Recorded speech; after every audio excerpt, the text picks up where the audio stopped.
Pria tebas suami baru mantan istri, mengendap-endap datangi rumah korban.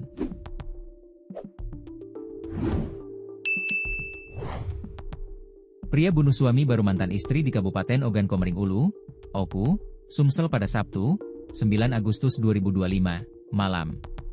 Pelaku inisial E, 43, tak terima mantan istrinya, Heni Rosmawati, 44, menikah lagi.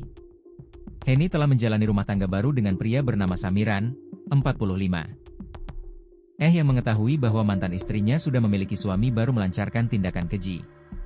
Ia menghabisi nyawa suami baru mantan istrinya. Pada Sabtu, 9 Agustus 2025, malam sekitar pukul 23.30 WIB, pelaku mendatangi rumah mantan istrinya yang bersama suami baru. Ketika itu, korban Samiran sedang berada di sana, atau tepatnya di Dusun 4 Desa Sukamaju, Kabupaten Ogan Komering Ulu. Tiba-tiba, Samiran mendengar suara langkah kaki mengendap di luar rumah. Curiga, Samiran keluar untuk mengecek. Di luar, ia mendapati sudah berdiri. Pelaku kemudian menanyakan langsung kepada korban tentang kebenaran pernikahan korban dengan Heni Rosmawati, yang merupakan mantan istri pelaku.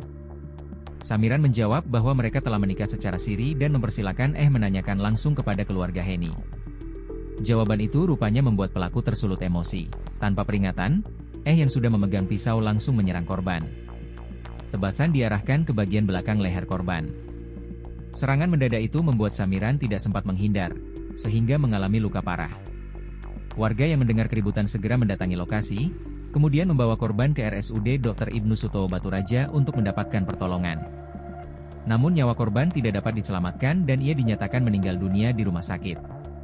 Kapolres Oku, AKBP Endro Aribowo SIK MEP, saat dikonfirmasi Minggu, 10 Agustus 2025, membenarkan peristiwa tersebut. Kasus sudah kami tangani. Saat ini masih dalam tahap penyelidikan.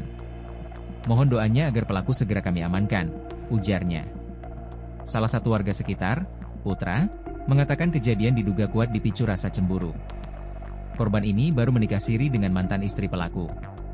Pelaku tidak terima, lalu membacok korban, ujarnya.